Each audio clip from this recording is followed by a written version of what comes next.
Es un gusto volver a verles a todos, todas. En esta ocasión agradecemos a la Sociedad Bíblica Peruana por recibirnos en este espacio. Y como lo dijo Milagros, es en marco del proyecto, pero también por los logros que hemos conseguido, los miembros de la mesa y los miembros que conformamos el foro A, está patrocinando este conversatorio que ya lo estamos haciendo por tercer año consecutivo. Ahora sí me copian bien, ¿no? Perfecto, ahora estamos bien. Entonces invitamos al pastor Samuel Asenjo, que muy amable nos ha permitido facilitar este conversatorio, y él es el que nos va a presentar a las ponencias y los tiempos que nos va a dar. Gracias, Samuel. Bueno, tengan buenas tardes, casi noches, ¿verdad? Voy a presentar a las expositoras de esta tarde, a Lena Jocane. Ella es diácona luterana. Si nos acompañas en la mesa, ¿sí? También está con nosotros Ruda Alvarado, de Paz y Esperanza, y Denise Chávez, del grupo Impulsor Mujeres Cambio Climático. Empezamos con Elena. Ella es diácona luterana y nos va a hablar sobre las mujeres que impactaron en la iglesia. Muchas gracias, Samuel. Es un gusto saludarles a todos esta noche, todos y todas, y contarles un poco de las mujeres en la iglesia, en la historia de la iglesia.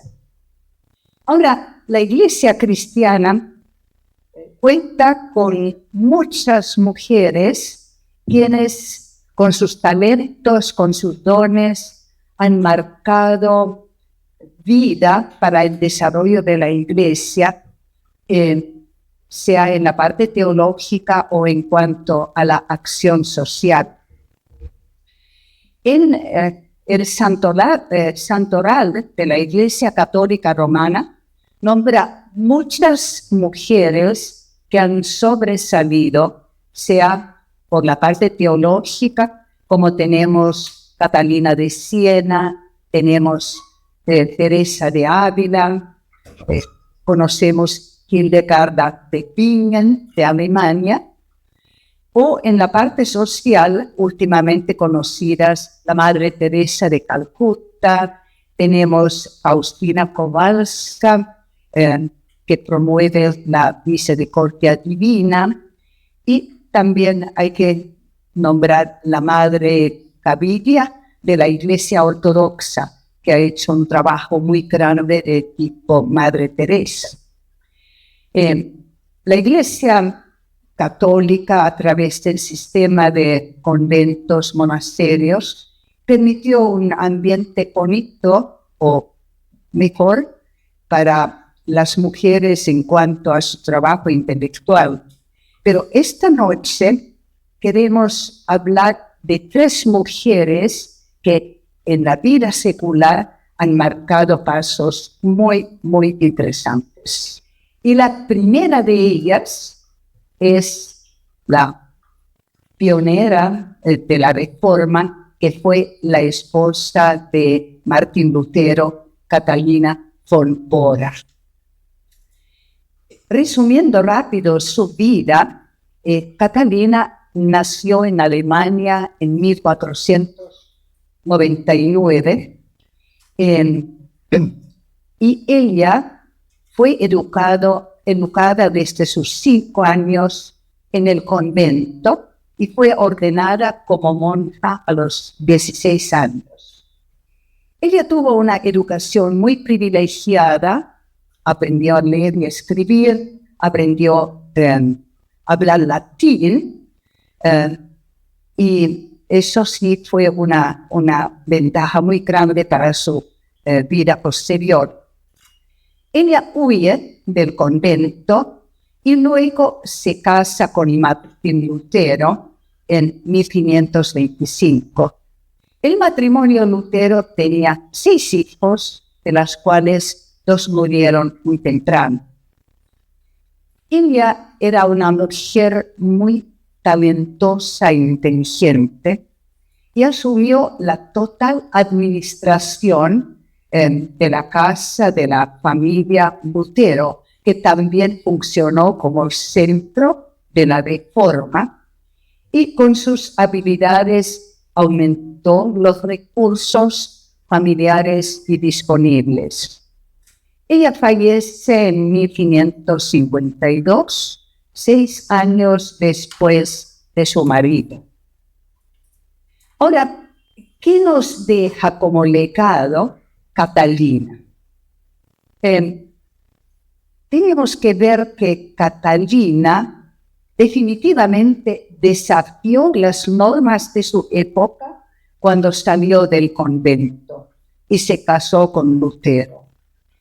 Fue un matrimonio no legal, fue considerado como un matrimonio directamente del diablo, un monje con una monja, y por eso también tuvieron en ciertos sectores fuertes problemas. Pero ese matrimonio marcó un hito muy interesante porque mostró que no existe esta distinción elitista entre una vida conventual y una vida matrimonial con una misión cristiana. Hasta esta época habían 2 clases elíticas directamente, los del convento, que tenían una vida privilegiada, con los no conventuales. En segundo punto, ella, como una buena y talentosa administradora, garantizó un entorno seguro para el trabajo del reformador. Ella manejó las finanzas, supervisó las tierras, crió ganado y mantuvo la economía de la gran familia, el centro de la reforma, en flote. Porque cuando se casaron no tenían nada. Lutero llevaba al matrimonio unos viejos libros y ropa sucia, y Catalina no llevó nada.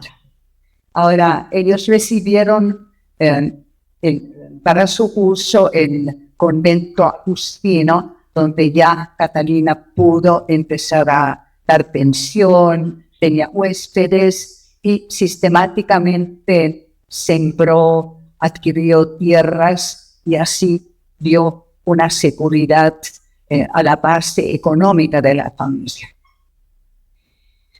La familia Lutero también estableció un nuevo modelo de matrimonio. La esposa no es solamente una subordinada, sino una compañera y colaboradora en la misión, en la vida espiritual y familiar de este matrimonio. Y ella, o ese matrimonio, llegó a ser modelo para las futuras familias de pastores. Fue un ejemplo porque sí, ellos llevaron un matrimonio muy feliz, a pesar que no fue un matrimonio de amor, sino de conveniencias. También Catalina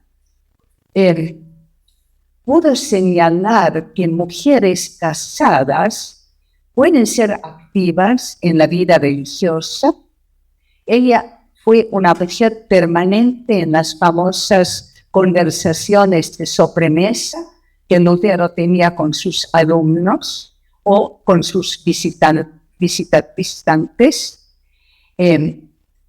Y en la parte social fue ella una buena enfermera y conocedora de hierbas medicinales.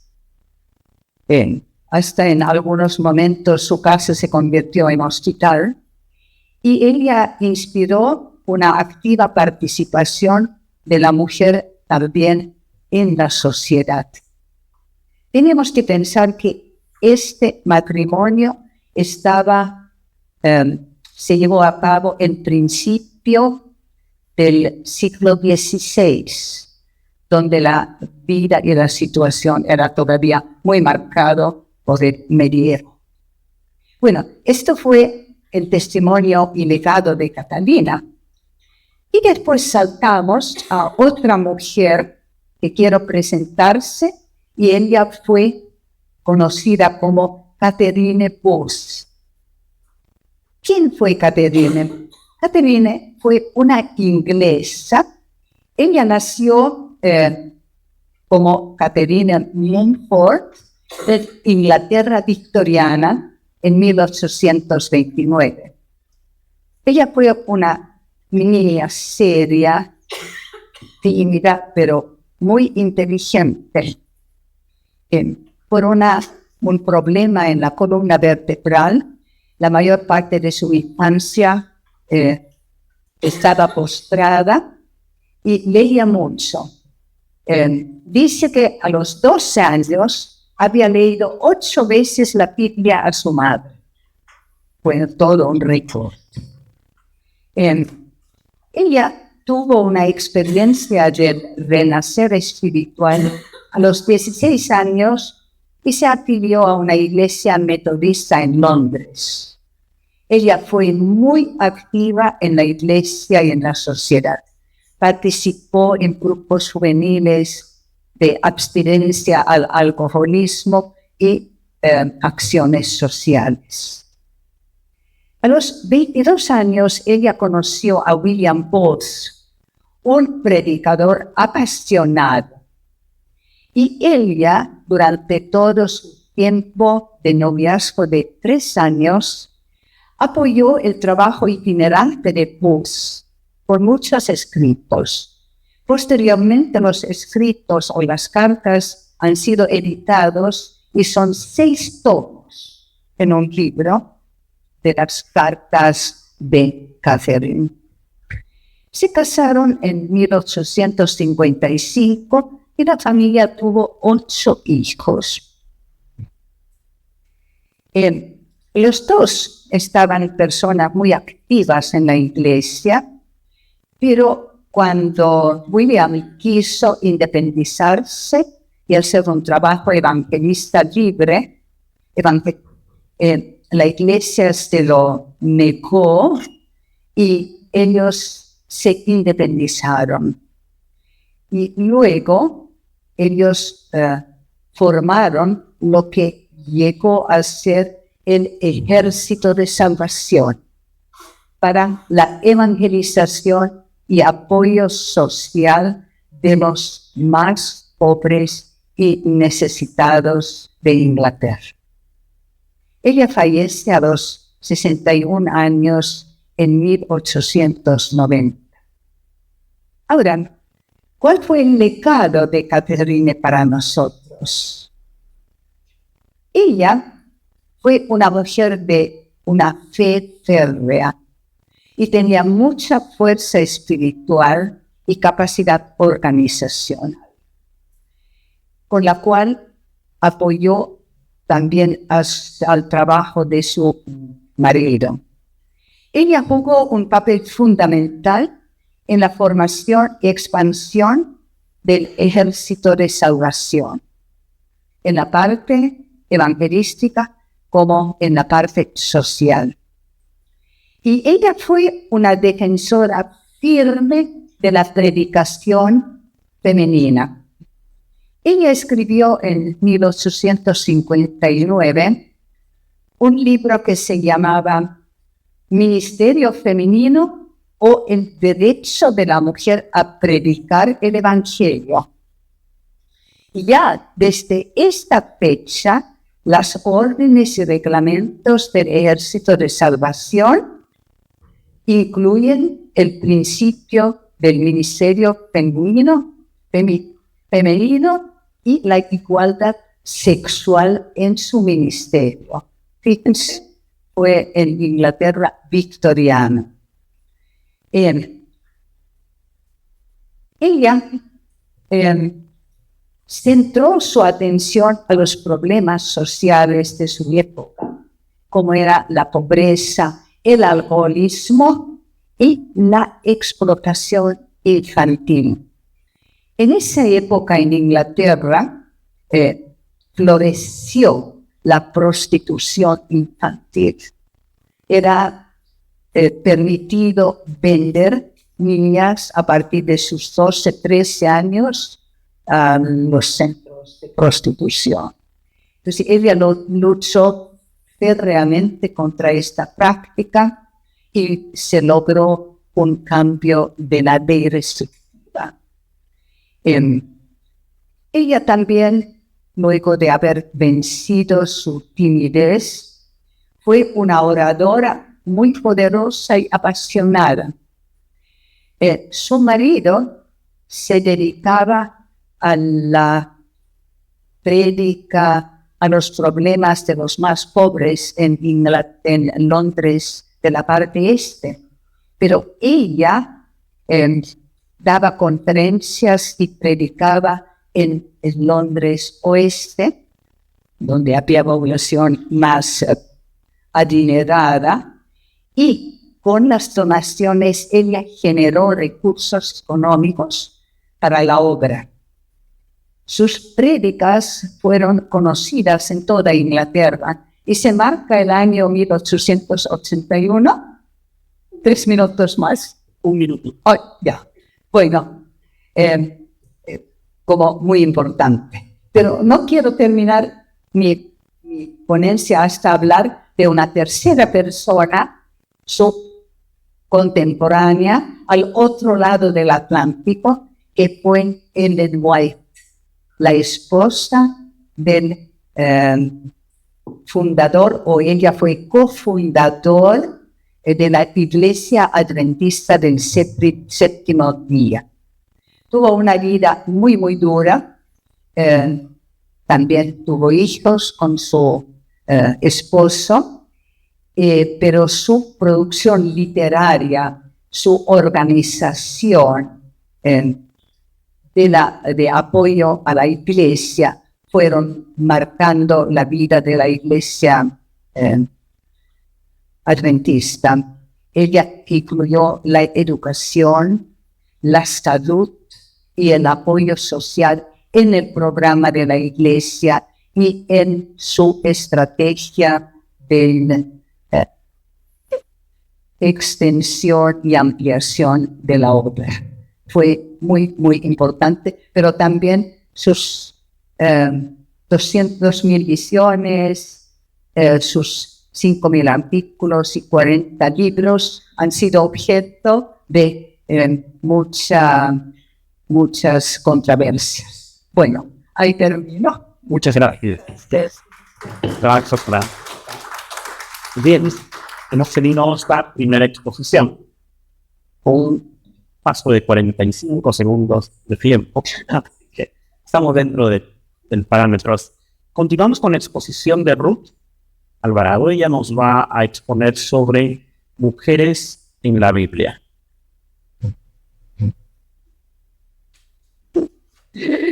Buenas noches. Gracias por la oportunidad que me da de poder estar con ustedes esta noche. En la Biblia encontramos nombres de muchas mujeres. Algunas de ellas las hemos conocido desde la escuela dominical. Sin duda, importantes, mujeres fuertes, valientes, líderes. Ahora permítanme hablarles de algunas otras mujeres, cuya participación tal vez es poco percibida o no la conocemos tan profundamente. Me atrevo a preguntar, ¿hubo alguna razón especial para que esas mujeres sencillas estén mencionadas? ¿Hay algo que estas mujeres hicieran que nos puedan ayudar el día de hoy?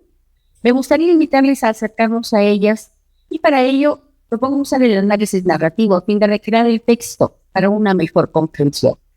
Permítanme hablar entonces de Agar, en Génesis 16 y en Génesis 21. Ella es una esclava egipcia cuyo delito es el de haberse embarazado del patriarca. Si entendemos el contexto, esta es una época donde la esclava no puede decidir, es literalmente una cosa para sus amos, y en especial para su ama. Esta ama puede disponer de su vida y de su cuerpo como quisiera y así lo hace.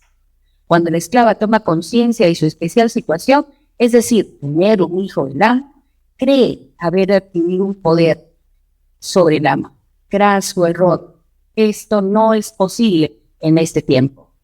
Pero su actitud provoca que la ama la maltrate Entonces ella huye. Otra decisión equivocada, como si esta acción fuera posible para una esclava. Finalmente se encontraba en la fuente de agua al inicio del desierto y allí ella confiesa su delito. Y entonces se le sugiere que mejor regrese a la casa patriarcal antes que las cosas fueran peores para ella, porque cualquier persona que se entere de su fuga puede apedrear. Ella se da cuenta del riesgo que corre y finalmente está embarazada y decide regresar. Pero antes de hacerlo, recibe una promesa del Dios de su amo, que no solo dará luz a su hijo, sino que éste tendrá tanta descendencia que no podrá ser contada. Qué curioso. Una promesa parecida a la que recibió el amo. Además, recibe un nombre para su hijo, que resultó ser la prueba viviente que Dios mismo la ha escuchado. Así, ella, a pesar de su condición de esclava sin derecho a nada, se decide a ponerle nombre a ese Dios, que reconoce ahora como el Dios que todo lo ve. Este hecho insólito, que una mujer, una egipcia o encima una esclava, se atreva a relacionarse con Dios mismo, es, hasta podría decirse, un sacrilegio. Y tal vez por eso un narrador lo incluye este hecho en el texto. Tal vez queriendo mostrarnos que es importante relacionarnos con Dios de manera libre. Años después, esta mujer y su hijo, ahora adolescentes, son expulsados de la casa paterna. Ahora esta mujer y su hijo salen sin decir lo cierto y sin esperanza de vida. Para esta mujer todo está acabado. Hay poco por hacer. Para ella será el morir y para su hijo, tal vez soñar que alguien se apiade de él y que lo lleve aunque sea como esclavo. Ella ya no tiene fuerzas. Y en ese momento, cuando el hijo expresa su sentir y no está de acuerdo con el destino incierto, él grita a todo pulmón para que alguien lo escuche. Grita por la injusticia cometida. El texto nos dice que es Dios mismo quien lo escucha, pero no se acerca al hijo, sino a la madre. Finalmente es la madre la que está ahora a cargo de esta nueva familia que emerge. Una familia de dos, madre e hijo. Le sugiere a esta mujer que observe bien a su alrededor y ella ahora encuentra un pozo de donde toma agua para que su hijo y ella sigan viviendo. También le recuerda la promesa dada anteriormente y se mantiene cerca para que el hijo crezca, se acomoda en su nueva morada y se convierta en el líder que se espera que sea. Esta mujer ahora es madre de esta nueva casa. Aprende a tomar decisiones y una de ellas es buscarle esposa al hijo. Un hijo que será padre de multitudes, tal como se le había prometido. ¿Acaso no estamos visualizando un referente a la casa materna? También me gustaría hablar de Rispa, en 2 de Samuel 21. Ella es una de las concubinas del rey Saúl y sufre a raíz de una decisión del nuevo rey David. Este intenta calmar la hambruna de 3 años permitiendo que los gabaonitas asesinen a 7 descendientes del antiguo rey. Dos de esas 7 personas son hijos de esa mujer. Todo esto sucede en los primeros días de la cosecha. Ser viuda de un rey en ese tiempo no garantiza su futuro, peor aún, si sus hijos varones son asesinados. Ella decide expresar su dolor, toma tela de luto y se acuesta en el peñasco, donde están los cadáveres de sus hijos, tirados a la intemperie. Para la tradición, este acto de esparcir cadáveres es una afrenta al honor de la familia. Las personas deben ser sepultadas por respeto, no esparcidas por las piedras. El texto dice que ella se queda allí desde el principio de la siega hasta que cayó la lluvia del cielo, o sea, desde finales de abril hasta octubre. Casi 6 meses cuidando los cadáveres de sus hijos, para que ningún animal los comiera. Esto lo hizo de día y de noche. ¿Pero lo hizo sola? El texto no lo dice, pero está claro que no es una acción que pudiera hacerlo sola. Ella tiene sirvientes que seguramente la acompañaron. ¿Por qué no decirlo? La comunidad que observa también pudo haberla apoyado. En todo este tiempo, Rispa exige, con este acto, que se le reconozca la dignidad de sus hijos y se le dé un entierro decente. Ella toma esta decisión para que este acto injusto no se olvide. Decide que es importante preservar la identidad de sus hijos frente al olvido. Es la decisión de una mujer para que estos muertos sean tratados como personas que son. Es una madre cuyo corazón ha sido herido y no piensa callar su dolor frente a la injusticia cometida. Y este acto, que empezó siendo individual y privado, se hace público. Llega a oídos del rey y la actuar de esta mujer y todo lo que éste puede producir en la comunidad. Entonces cambian sus decisiones. No solo recoge los huesos de los hijos de esta mujer y de los otros 5 que estaban con ella, sino que también los de Saúl y los de Jonatán, a enterrarlos dignamente en tierra de Benjamín. Dice el texto que después que el rey realice estas acciones, Dios envía la lluvia y llega la bendición. Eso nos tiene que decir algo, ¿no? Lo olvidaba. El nombre de esta mujer significa carbón encendido. No se metan con ella. Hay una tercera mujer que me gustaría presentarles. Ella es una adolescente de 13 años, virgen reservada para el matrimonio, oriunda de Nazaret de Galilea. Su nombre es María López. También hemos escuchado mucho de ella, pero permítanme resaltar algunos puntos que considero importantes en el actuar de esta adolescente. El texto nos dice que ingresa una persona desconocida al lugar donde ella está. Social y culturalmente, esta es una situación complicada para un adolescente, porque la tradición indica que nadie puede ingresar al espacio donde están las vírgenes. Esto podría significar para ella la pérdida de su condición social de virgen. El texto nos muestra las características de esta adolescente. Definitivamente es una niña muy curiosa. Está temerosa por las palabras que escucha a este desconocido, pero no pierde la curiosidad, ni tampoco pierde la habilidad de analizar todo lo que está escuchando. Por su parte, el mensajero busca tranquilizar a la niña y le explica todo lo que va a acontecer. Lo hace de la forma más clara posible. Hace uso de términos conocidos por la niña. Vemos en la niña la imagen de una persona que ha sido capacitada en cosas de la vida, al punto que no va a dejarse sorprender fácilmente por este personaje. Ella recibe una información sorprendente, sin dudas. De las 7 razones que el desconocido menciona, ella solo hace una pregunta, porque seguramente necesita que se le aclare. Ella dice, ¿cómo va a pasar eso? Aparentemente esa es una pregunta sencilla. De acuerdo con lo que le han enseñado, lo mencionado no es posible, no es admisible. Es niña, pero ya sabe que para conseguir un bebé se necesita conocer varón. Y ella está comprometida, sí, pero aún no ha tenido relaciones sexuales con su esposo. Por eso, para ella es importante que se le explique con claridad este planteamiento. Ella argumenta su pregunta y espera respuesta por parte de este desconocido. El texto permite ver a María en su proceso de crecimiento y maduración como ser humano. La curiosidad que supera el miedo, la habilidad para realizar, la necesidad de entender, seguridad, convicción y honestidad para expresar sus expectativas. Esta niña tiene como interlocutor a alguien que se toma el tiempo de explicar. Para responder con claridad a sus inquietudes, hace uso de imágenes del Antiguo Testamento, relaciona el próximo nacimiento con Dios mismo, presenta una prueba de otro milagro que Dios ha realizado en medio de situaciones racionalmente imposibles. En otras palabras, este mensajero se toma el tiempo de ampliar la información. En ese momento, la niña interrumpe al mensajero y afirma 2 cosas.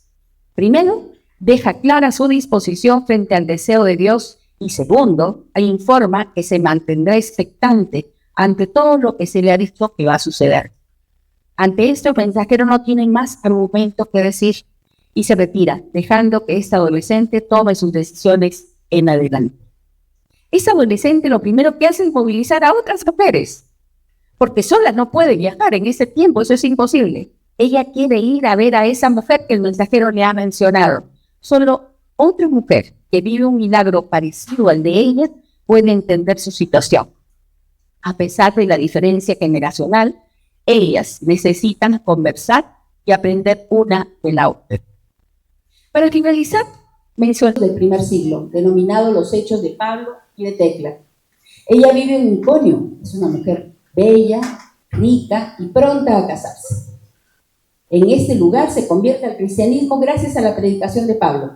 Posiblemente se puede ubicar este momento en Hechos 13. Tecla se convierte entonces en una de las seguidoras más fieles que acompaña a Pablo en su viaje a Asia Menor, como misionera. Ella toma esta decisión en oposición al deseo de sus padres y hasta de su futuro esposo, al punto tal que son ellos los que la exponen para ser alimento de los leones. Esta mujer enfrenta numerosos peligros y pruebas, incluyendo intentos de secuestro y hasta violación, pero su fe no flaquea.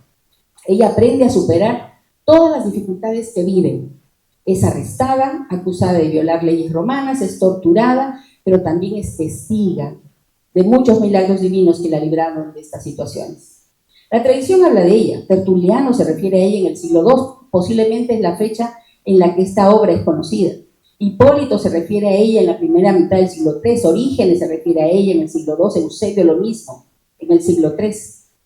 Conocer a esta mujer es importante para las mujeres porque, considerando que ella vive en un tiempo donde el prejuicio y la discriminación es el pan de cada día, su actuar definitivamente trasciende la literatura de ese tiempo y ahora nos permite conocer lo que es capaz de hacer una mujer cuando asume con valentía su fe. Aquí hay apenas 4 ejemplos de mujeres sencillas que llamaron la atención en su momento y tal vez por esa razón trascendieron a su tiempo. Una esclava que se enfrenta al sistema patriarcal, una viuda que se enfrenta al poder vigente, una adolescente que exige explicaciones y una mujer que prioriza el servicio al ministerio antes que otra cosa.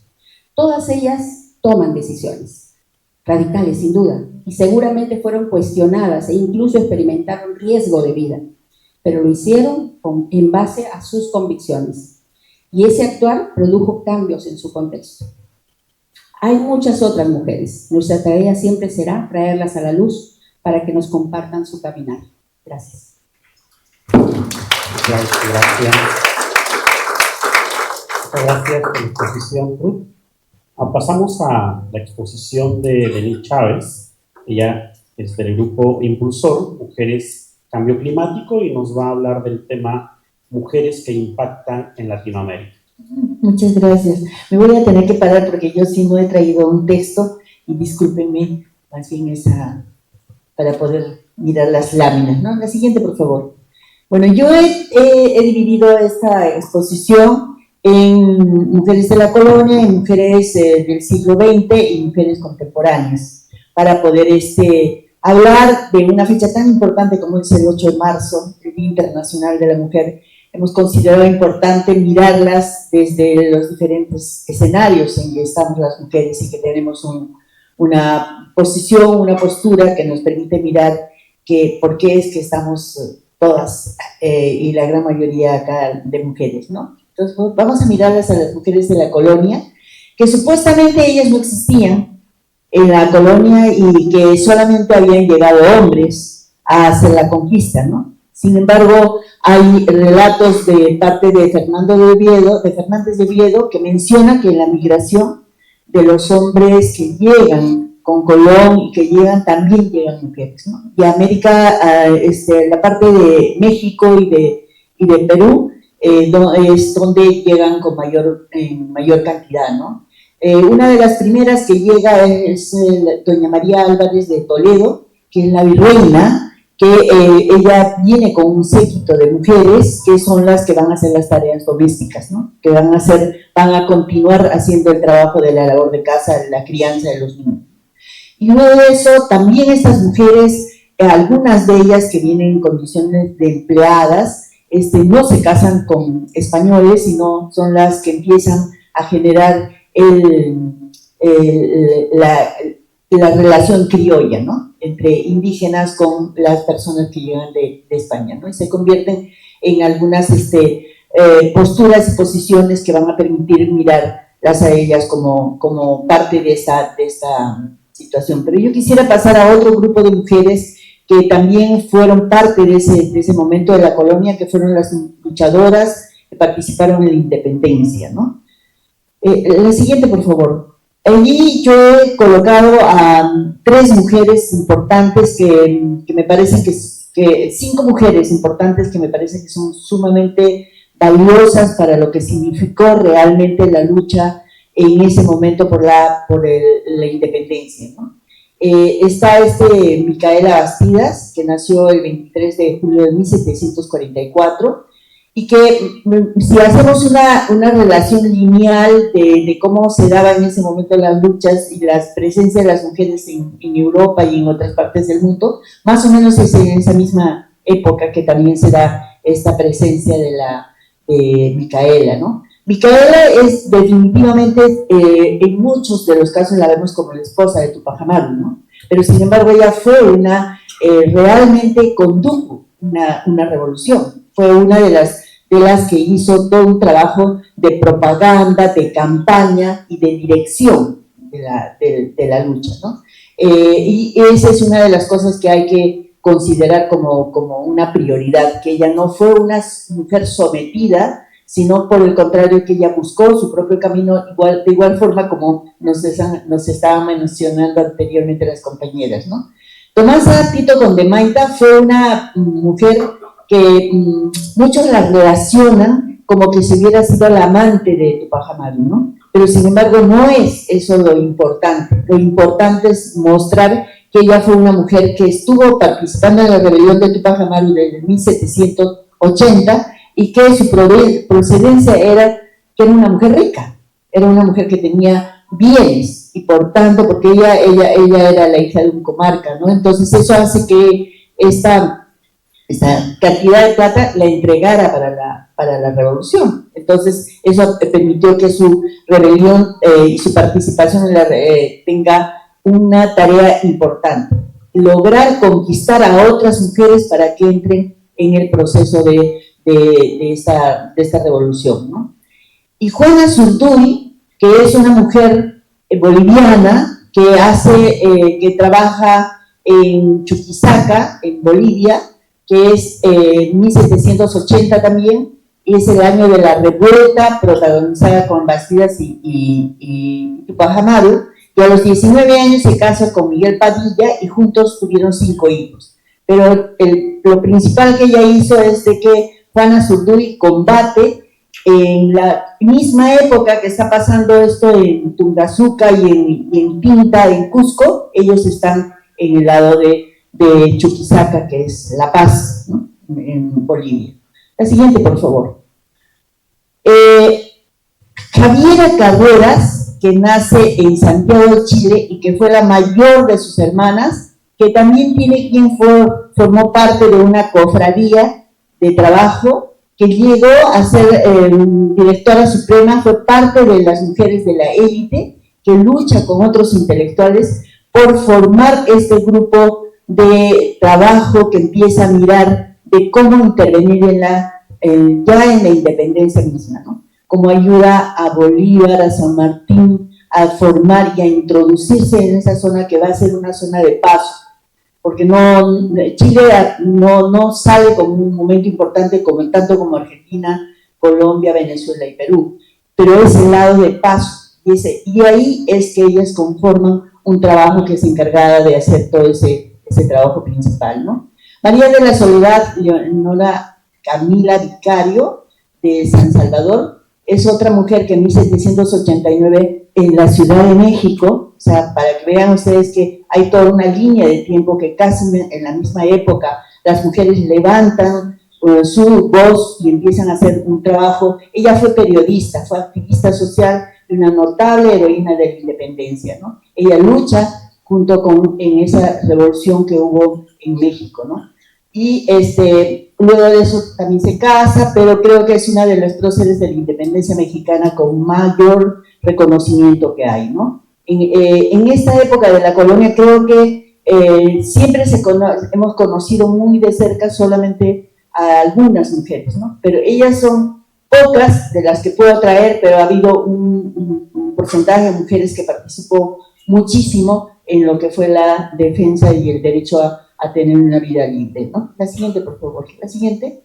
Entonces, acá me pasé de frente a 1930 para poder mirar a las mujeres que han tenido que ver y que han visto para que nosotras en este momento estemos gozando de derechos, ¿no? Entonces, en ese sentido, me quería traer en primer lugar a María Jesús Alvarado Rivera, que fue una maestra, que ella fue una socióloga autodidacta, fue una mujer que empezó a reivindicar los derechos de las mujeres y empezó a mirar de la importancia de generar un documento que pueda demostrar por qué es que las mujeres estábamos en menores condiciones que los hombres, ¿no?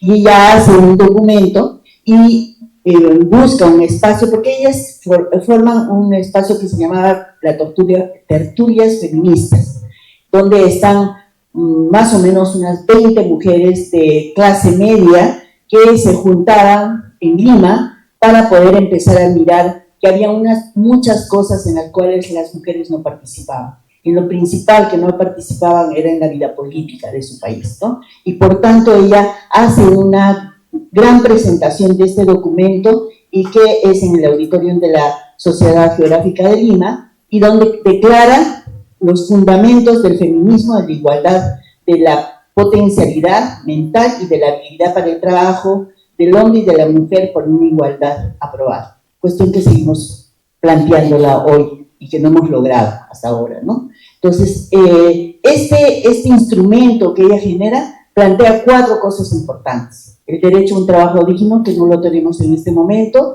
el derecho a la salud integral y la salud sexual de las mujeres.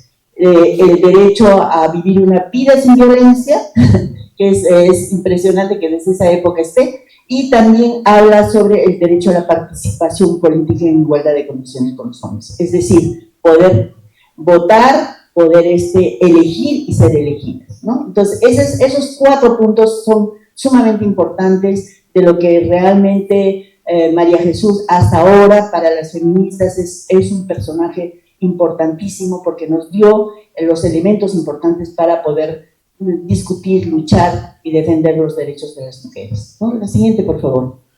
He querido traer a Ermelinda Galindo de México, que es una compañera que en 1915 fundó y dirigió un semanario literario político que le llamó La Mujer Moderna, y que en esta publicación ella empieza a mirar de que es importante también, al igual que María Jesús acá en Perú, es importante mirar que hay que luchar por el porvenir de la mujer, ¿no? Cómo empezamos a mirar a las mujeres para poder mirar de que estamos en una situación de desventaja. En ese sentido, ella causa una revuelta feminista y expuso sus ideas sobre el feminismo, explicaba la necesidad de la igualdad entre hombres y mujeres, incluyendo sus derechos sexuales y políticos, ¿no? Al igual que María Jesús. Creo que esa es una de las cosas que vamos a ir encontrando en las mujeres de esta época, ¿no? Ella genera un espacio sumamente importante en Yucatán y Campeche, donde crea los clubes feministas, ¿no? La siguiente, por favor. Y Evita Perón, que seguramente es mucho más cercana para nosotros porque fue una argentina que a los 33 años transformó totalmente su vida, ¿no? De ser una cantante pasó a ser la esposa del presidente Perón. Pero ella decía una cuestión muy, muy importante, ¿no? Que ella no podía quedarse solamente como la esposa, sino que tenía que hacer algo para que haya un cambio social en su país. Ella no fue feminista, pero fue una defensora de la democracia, fue una defensora de la clase trabajadora. Y entonces su principio principal de Evita Perón es por la defensa de los peronistas y con los cuales lucha por el derecho al trabajo, el derecho a las 8 horas, el derecho a un sueldo igualitario, a igual trabajo, igual pago. Y ella hace una incansable lucha por la conformación del partido peronista que hasta ahora existe, ¿no? Entonces, Evita Perón introduce toda la lucha de las mujeres a partir de lo político, de la importancia de ser parte del poder, de ser parte de las decisiones en las políticas públicas de su país, en las decisiones de cómo conformar los sindicatos, para que allí se pueda forjar un movimiento desde los movimientos sociales, ¿no? Desde los movimientos políticos de su país. Creo que Evita Perón fue una representante sumamente importante de lo que ha sido la lucha, que es, a pesar de no haber sido feminista, ella plantea cosas que van más allá de algunas otras mujeres, ¿no? La siguiente, por favor.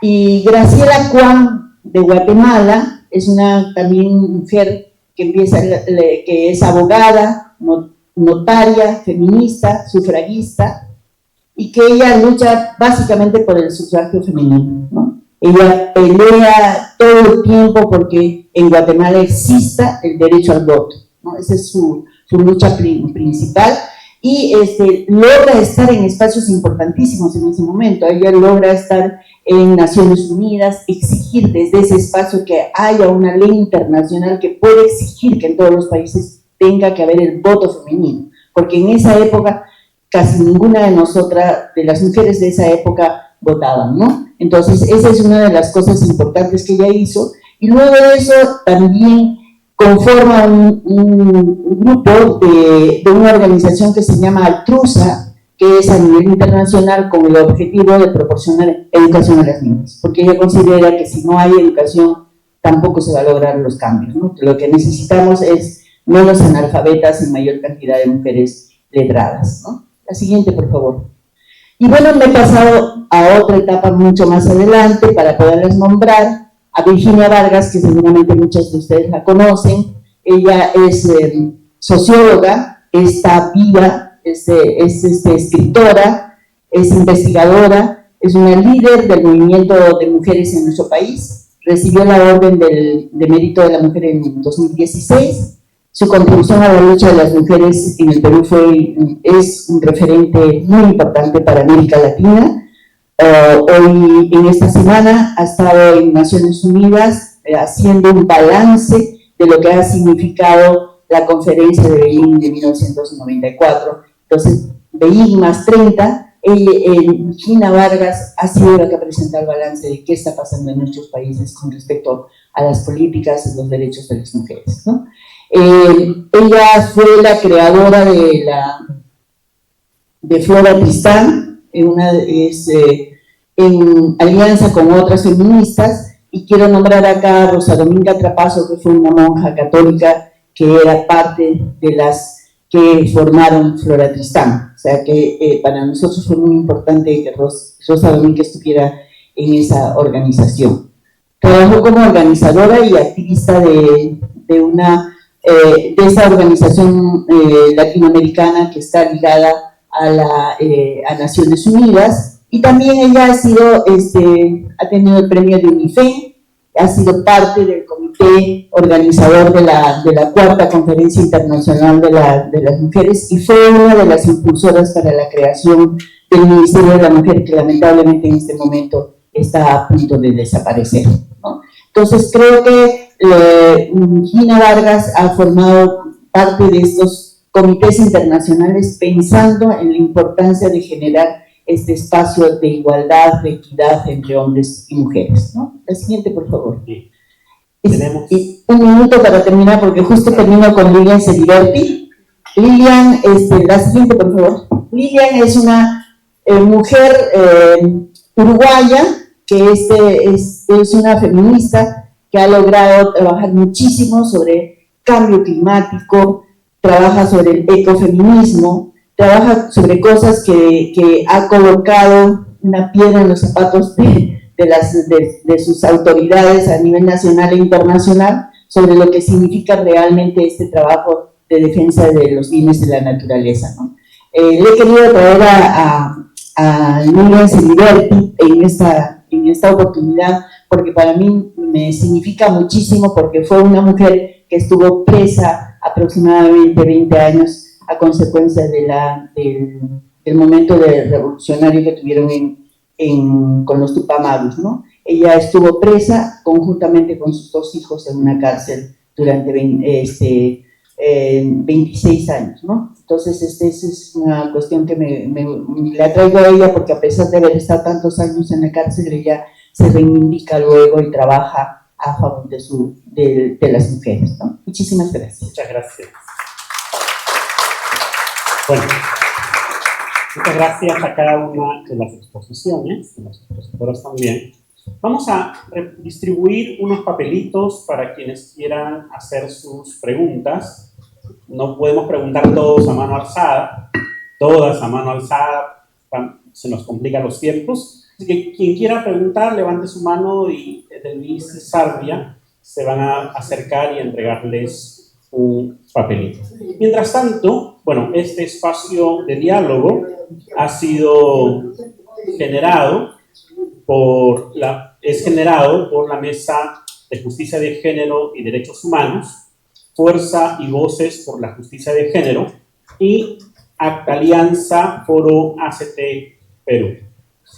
Algunas cosas, algunos puntos que he ido tomando nota, no voy a resumir todo, pero algunas cosas que he podido tomar nota. Primero, Lena nos ha ido hablando de distintas mujeres que han marcado la pauta en el desarrollo y quehacer de la Iglesia a través de Latinoamérica y también en el mundo.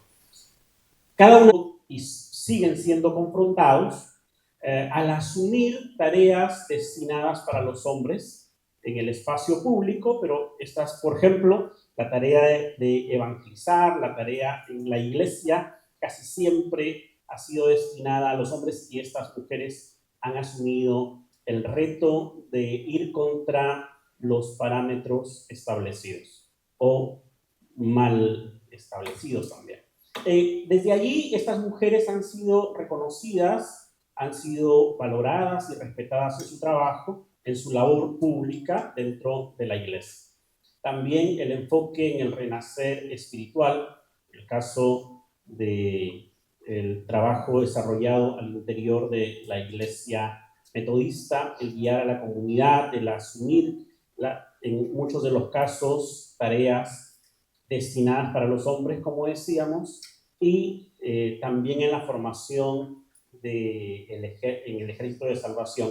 Y en el caso de Ellen de White, la producción literaria y la organización juega un papel muy importante en una época donde los hombres, sobre todo, eran quienes hacían esta tarea.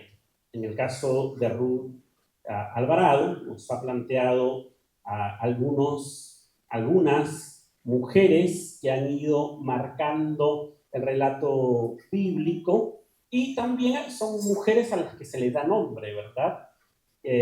Agar, esclava, desde esa posición de esclava pasa a una situación donde tiene que resistir y hacer resiliencia, también el empoderamiento, relacionarse directamente con Dios en un contexto donde, bueno, conocemos el relato de que Dios habló con Abraham, habló con Sara, y en esa misma relación habla directamente con Agar, estableciendo una alianza con ella. Es lo que nos planteaba. En el caso de Rispa, proteger a su clan en el espacio público, asumir la tarea de los hombres en el espacio público y también el pedir honor para sus familiares asesinados. Enfrentar el poder con voz de profeta, y ya desde el nombre Carbón Encendido nos plantea este reto. El caso de María, la elegida, también Ruth nos mencionaba, el diálogo con los hombres en el espacio privado destinado para las vírgenes. Era imposible que una muchacha pueda hacer esa labor. Pero María se arriesga y hace esto como si nada pasara, ¿no? Y eso es lo primero que nos puede sorprender, o una de las primeras cosas que nos puede sorprender en el texto. Y el preguntar sobre derechos a los hombres. El mismo hecho de preguntar al ángel en el relato de cómo es posible salir embarazada, ya ella está ejerciendo un derecho que no es reconocido en ese contexto para las mujeres, menos para las puber. Y esto lleva a que ella sea capaz de cuestionar. Entonces, desde allí podríamos afirmar que lo que Ruth nos plantea es la necesidad de este espacio donde las mujeres, María y su prima, también se encuentran y establecen una especie de conversa y de alianza, de sororidad para llevar esta carga juntas. Y allí los hombres tenemos la responsabilidad de convertirnos también en aliados de esta lucha. Yo diría que también José se metió al fandango y el esposo de la prima de Elizabeth, de Isabel, también es parte de esta alianza. Así que los hombres también somos aliados de las mujeres en esta lucha por derechos y por transformar los roles asignados a esos roles domésticos, que no deberían ser de esa manera, no deberían funcionar así. Y Denise nos planteaba sobre las mujeres que llegan en la conquista, claro, casi siempre por historia oficial sobre todo, vemos a solo hombres, invisibilizamos a las mujeres.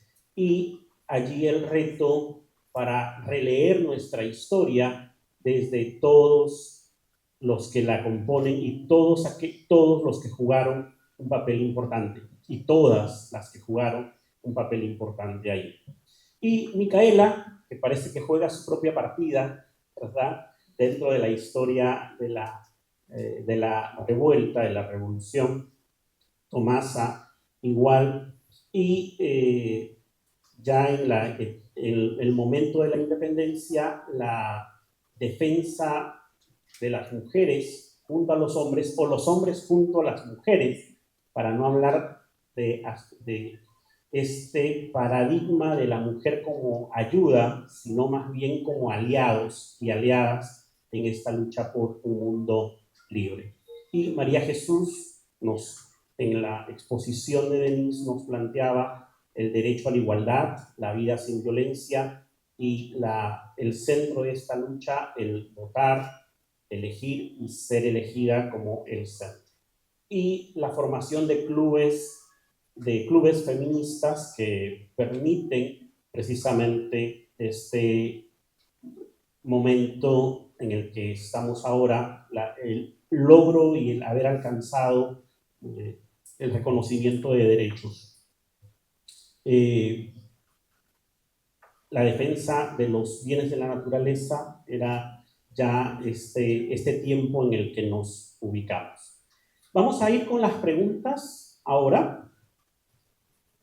¿Sí?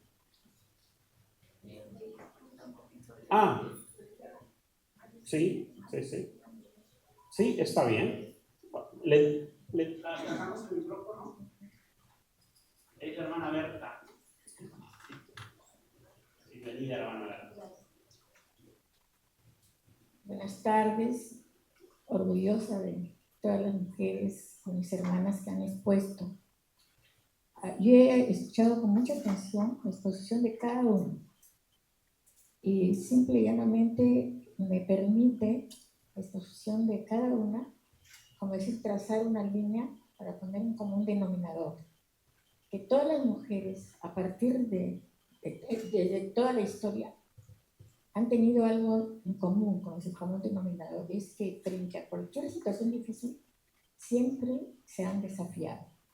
Y así vemos a lo largo de toda la historia, que no le han tenido miedo a las circunstancias, sino que se han desafiado. Y así vemos a cada una de las expositoras a través de la historia y el tiempo. Seguramente que faltan muchas mujeres, de antes y de ahora, ¿no? Pero sin embargo, cada legado nosotros podemos darnos cuenta que se va repitiendo y que cada vez las mujeres nos hacemos menos invisibles, ¿no? Me acuerdo de las hermanas Mirabal, ¿no? Me acuerdo de Rigoberta Menchú, y por no decir otros nombres. Entonces, me agrada que estemos aquí en un grupo heterogéneo, ¿no? Para poder entender que las mujeres hoy, más que nunca, estamos dispuestas a seguir luchando por la igualdad, ¿no? Por la igualdad, por la equidad y porque decir todo dentro de esta sociedad, hombres y mujeres, somos importantes, porque todos aportamos, hombres y mujeres, al desarrollo de nosotros mismos y toda la sociedad. Gracias a ustedes porque realmente me hicieron recordar cuando estudiaba desde el colegio de Micaela Bastidas y ya a lo largo de la historia.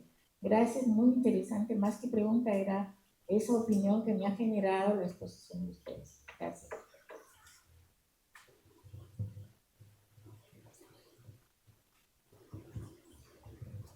Gracias, hermana Berta. Planteamos entonces la primera pregunta. Vamos por aquí. Aquí hay 3 preguntas vinculadas. Voy a leer una y la vinculo a las otras 2. Dice, ¿cuáles son los principales desafíos para las mujeres en este tiempo de retrocesos de derechos y a pesar de tener la primera presidenta mujer en el Perú? Esto vincula con las otras 2 preguntas de la desaparición del Ministerio de la Mujer y cómo evitar esta situación. ¿Qué acciones proponen ustedes frente a estos desafíos vigentes?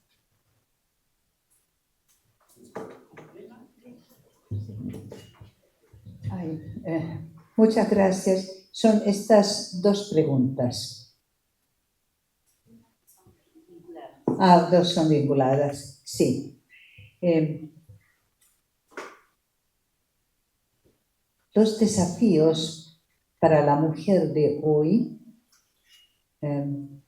siguen siendo parcialmente los que ya existieron. Si bien hay mayor participación y hay mayores derechos, pero en muchos casos falta unir el trabajo doméstico con las aspiraciones a nivel de la comunidad. Y ahí veo un problema grande. La economía de la familia, el trabajo,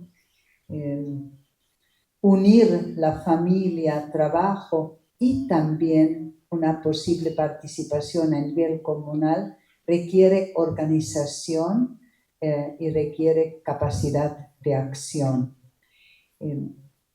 Como mujeres tenemos hoy más desafíos, pienso, que antes, porque nos retan en todos los frentes, nos retan en la familia, nos retan en el ambiente de trabajo, en la iglesia y también para asumir compromisos políticos. Bueno, ahí hay bastante trabajo que hacer. Y en cuanto a la desaparición del Ministerio de la Mujer, lo siento mucho, ¿no? Porque fue fundado hace 30 años por Fujimori en Beijing, ¿no? Fue ese famoso encuentro de mujeres en China, en Beijing, y ahí él tomó la decisión de la formación del Ministerio de la Mujer, que ha hecho mucho trabajo durante estos años. Ahora, quitar el ministerio y unirla en otro ministerio quita la visibilidad de la mujer, según mi opinión. Y la fundamentación para esto es que se resalta la familia. Pero hoy en día, ¿qué es la familia? Sabemos que en el Perú más de 40%, ¿no?, de los niños nacen fuera de una familia formal, o es más el porcentaje, tú sabes. Creo que es mucho más, ¿no? Entonces, las familias hoy en día en el Perú no es solamente la familia nuclear, padre, madre, hijos, sino son las familias uniparentados y o las familias grandes o las familias nuevas. Entonces, seguimos necesitando, según mi opinión, el Ministerio de la Mujer para que el trabajo de la mujer sea facilitado y también sea más apreciado.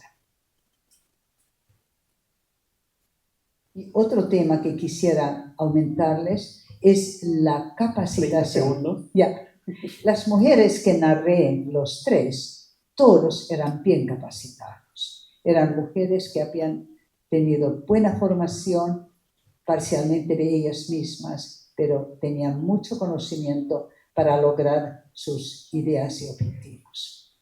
Muchas gracias. ¿Denise? Sí, perfecto. Y yo creo que estamos en un momento de un gobierno conservador, no quisiera decir fascista, pero autoritario sí, y fundamentalista, ¿no? Que definitivamente no estamos nosotros, nosotras y nosotres, no somos parte de los intereses de este gobierno, ¿no? Por el contrario, están en contra de toda la población, por eso que tienen el 3% de aceptación, ¿no?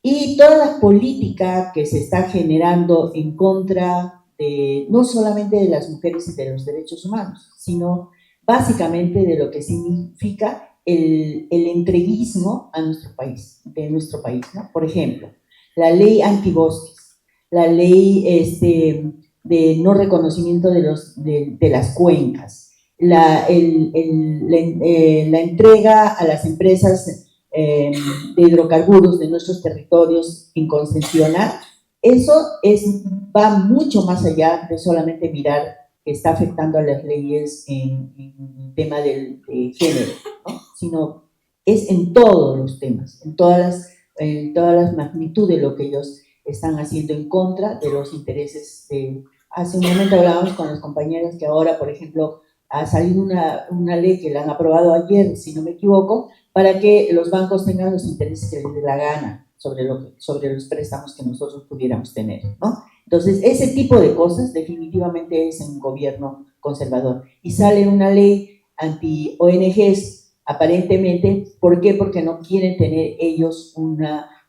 instituciones que puedan exigir que se respeten los derechos de las personas, ¿no? Porque la ley no es solamente para un control, sino básicamente para que tú no hables más de la cuenta y para que tú no haya posibilidades de que las personas más pobres puedan exigir derechos y defender sus derechos en otras instancias a nivel internacional. Eso es definitivo, ¿no? A nivel del Ministerio de la Mujer, creo que definitivamente esta situación nos pone en una desventaja terrible a las mujeres. El alza del alto número de feminicidios y el alto número de violencia sexual y violencia doméstica definitivamente quedaría al aire al no tener un ministerio de la mujer, porque esos programas no van a pasar al MIDIS. En el MIDIS van a pasar todos los programas que están ligados al asistencialismo, ¿no? O sea, los guaguasis o algunas otras cosas, pero todo lo que es el programa Aurora, que es el programa de violencias, definitivamente desaparecería, porque no habría presupuesto para poder manejar los centros de emergencia mujer a nivel nacional, ¿no? Entonces, hay una serie de desventajas que lamentablemente nos va a afectar directamente a los hombres y las mujeres en la comunidad LGTBI. Muchas gracias. A partir de lo que he dicho esta noche, creo que hay suficientes imágenes de mujeres en el texto bíblico que nos permiten afirmar que es necesario e importante reconocer el esfuerzo de las mujeres, por muy sencillas que puedan ser. Y cuando digo reconocer, estoy hablando de respetar su voz. Tienen algo que decir, claro que sí. No importa en qué condición estén o en qué situación estén. En las iglesias más del 50% son mujeres. Y yo no voy a discutir el tema de quién debe ser el pastor aquí, eso no está en mi intención discutirlo, porque soy de las personas que creen, están convencidas que no necesitan el púlpito para predicar. Así que por ahí no voy. Pero sí voy al hecho de que por qué siempre el liderazgo son de varones. Y no tengo nada contra los hermanos varones. Los que me conocen saben perfectamente cómo pienso. Pero no hay ni siquiera la posibilidad de ofrecer el liderazgo a mujeres porque no están formadas. Tampoco hay hombres formados. En el interior hay muchos laicos, pastores laicos muy lindos, muy buenos también, y muy no tan buenos. Sin embargo, se les da el nombramiento por ser varones, solo por ese hecho. Entonces, yo creo que tenemos suficiente argumentación en el texto bíblico con las imágenes que le he dado. Una esclava que se atreven a dar su opinión y que se atreve a enfrentar un sistema, y al final Dios mismo le da la bendición. Se instaura la casa materna con la bendición de Dios. Ojo ahí, no es un decir de un ser humano, está escrito en el texto. Así que por ahí tenemos que empezar a respetar esos hogares cuyas mujeres son las que les dirigen. También la iglesia lo necesita, porque somos comunidad y como comunidad nos alimentamos entre nosotros. La iglesia necesita ser el eco de estas mujeres, de estas imágenes de mujeres que aparecen en la Biblia. Necesita ser eso. Lamentablemente, yo escucho voces de iglesias, de congregaciones, no voy a hablar de denominaciones necesariamente, pero congregaciones que no se comportan de esa naturaleza, y muchos representantes de estas congregaciones que dicen cosas descabelladas, haciendo uso del texto, a mi entender, de una forma no tan grata. La mujer, encontramos en los textos que he mostrado viudas que para el sistema no tenían poder alguno, eran almas en pena caminando. Después que eran viudas, nadie, salvo si tenían hijos varones o esposo, podían tener algún referente social. Si no lo tenían, se quedaban fuera del sistema. Sin embargo, esta viuda se atreve a enfrentar al rey y logra que el rey haga una decisión política, cambia el sistema, cambia lo que tanto queremos hacer ahora, ¿no? Esos lineamientos políticos lo cambia. Y aunque usa sus artilugios para cubrir su gran error, finalmente hace lo que esta mujer exige: respetar el honor de las personas, así se hayan muerto. Son mujeres, un adolescente, que toman decisiones sin ninguna distinción de edad. El texto lo muestra. Y vuelvo a la primera pregunta que hice al inicio: ¿por qué el texto recoge estas imágenes? ¿Acaso no es que tenemos que aprender algo de ellas? Pues ahí están, mujeres sencillas, mujeres menores de edad, que para el sistema de su tiempo no tenían mayor valía, sin embargo, son incluidas en el texto en estos gestos. Tal vez para que nosotros aprendamos en la iglesia, con nosotros aprendamos que hay que aprender a respetarlas. Gracias. En esta segunda ronda de preguntas, 1 minuto y medio y cerramos. ¿Está bien?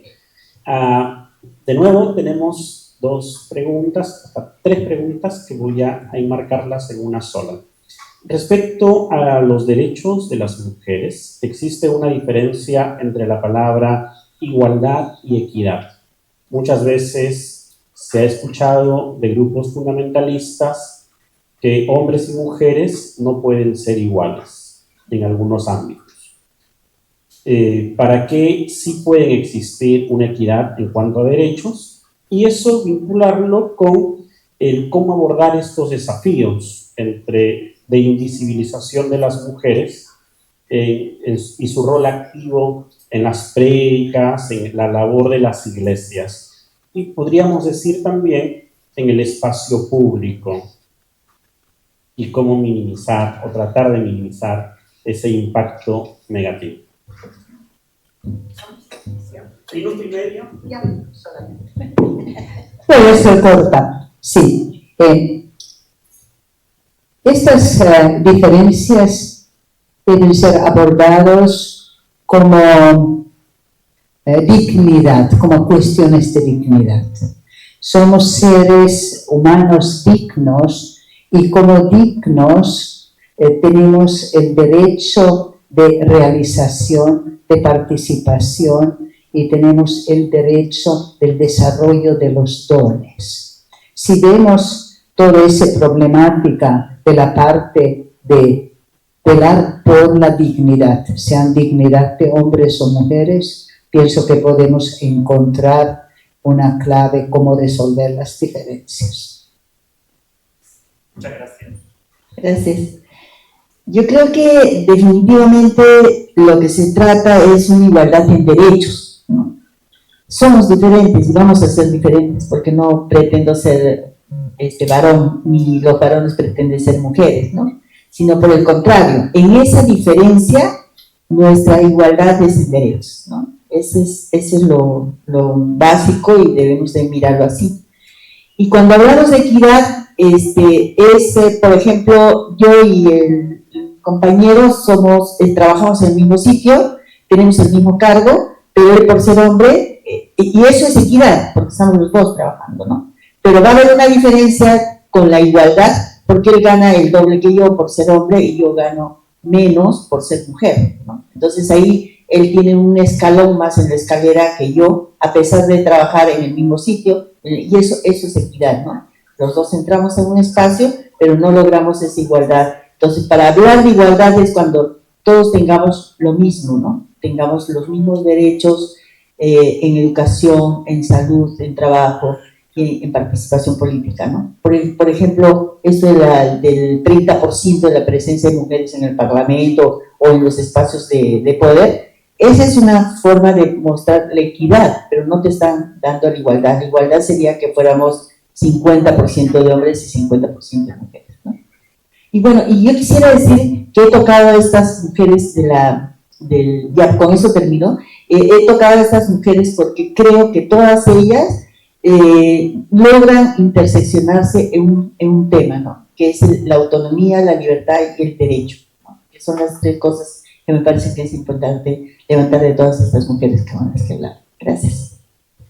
Bueno, todos los seres creados por Dios, eso está en el texto, Génesis 1, 2, 3, somos imagen y semejanza, ¿no es cierto? Todos. Y ojo, esa condición de ser imagen y semejanza es antes de la caída. Por lo tanto, no necesitamos el paso de fe, de pasar adelante y decir yo soy, para tener esa condición de ser imagen y semejanza. En ese sentido yo diría, sí, somos iguales, igualmente valorados ante Dios. No hay distinción, no se nos diferencia nada, somos todos y todas, imagen y semejanza. No hay nadie que sea diferente, ni siquiera la conversión nos hace distintos. Ojo ahí. Somos imagen y somos semejanza. Y por ese dato somos igualmente valorados ante Dios. En ese sentido, todos los seres humanos nos merecemos el respeto. Nos merecemos ser tratados de manera digna, porque somos imagen y semejanza de Dios. La equidad para mí viene ya en el convivio, en el sistema. Lamentablemente el sistema nos relaciona de diferente manera, como bien lo ha dicho. Personas que trabajan en el mismo lugar, en las mismas condiciones, ganan diferente solo por el hecho de ser hombres o mujeres. Y entonces sí necesitamos trabajar en equidad para hacer el equilibrio.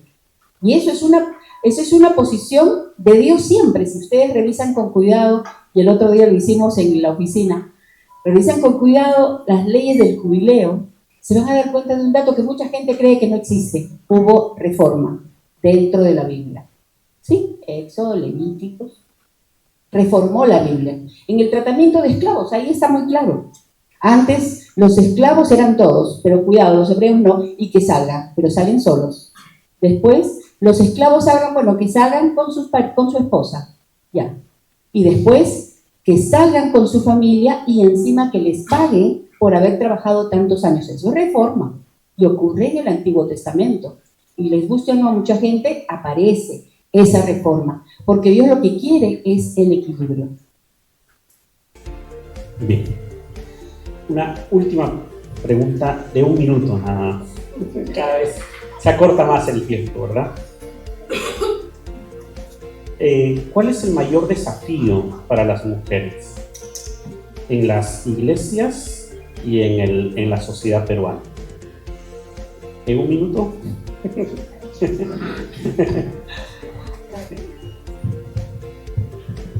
Pienso que el mayor desafío para las mujeres es la organización de su tiempo para poder participar, para poder actuar y para hacer todo lo que les toca hacer, ¿no?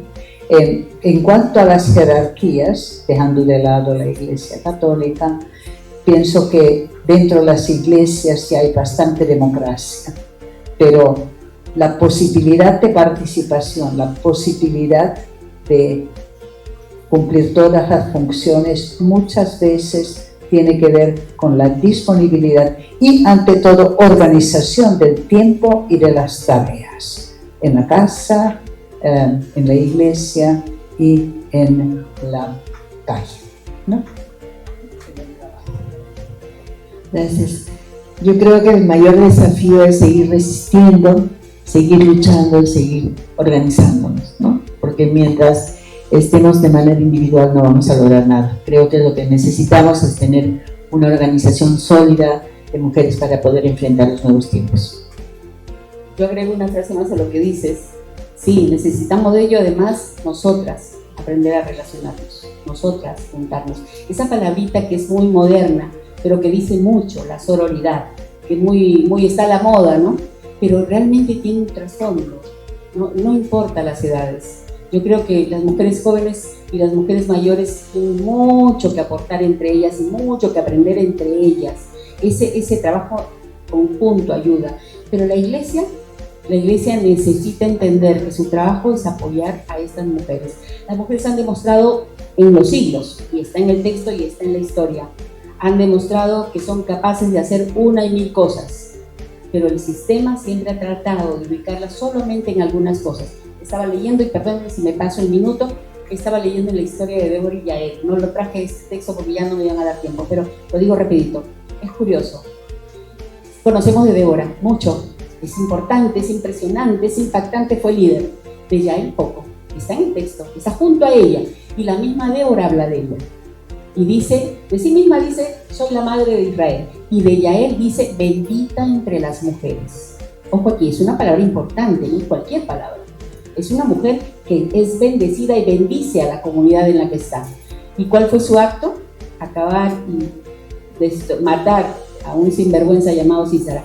Pero más allá de eso, y les dejo la historia para que lo lean, más allá de eso, el texto nos va a hablar de ellas dos como mujeres que están casadas, pero no habla si tienen hijos, no dice que son estériles, ojo ahí, no dice eso, simplemente no lo dice, y hay muchos comentarios. Puede que no hayan tenido hijos, puede ser que no, pero también puede ser que el sistema patriarcal, finalmente los escritores están viviendo ese sistema, no logran entender que es posible que las mujeres hagan más de una cosa.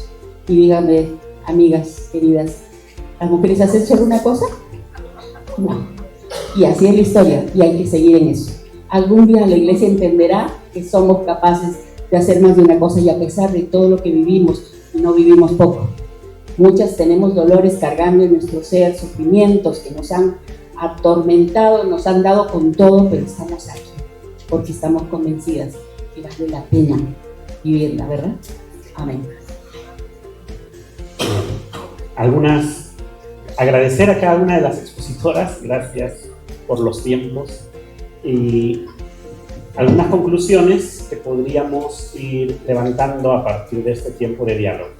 En un contexto de familia diversa, necesitamos visibilizar la labor de las mujeres.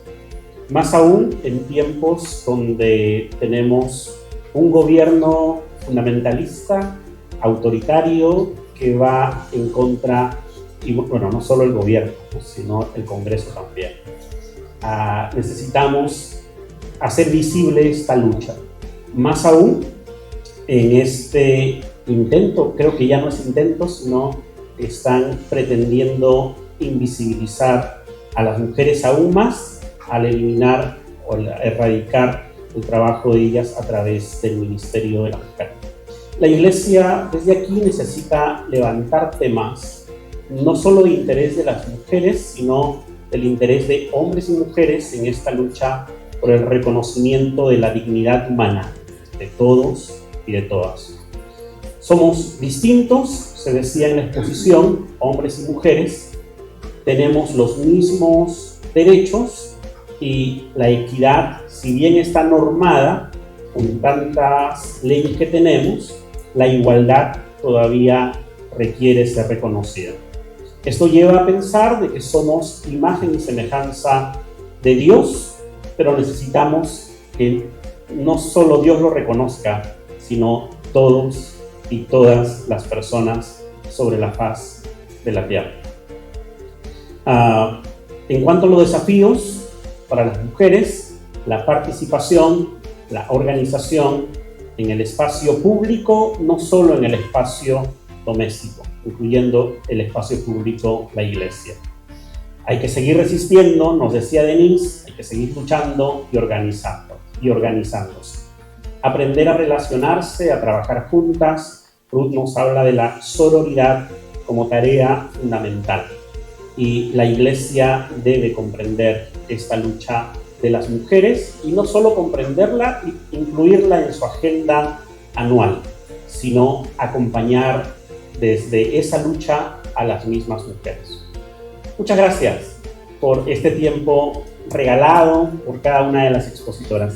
Gracias y bendiciones.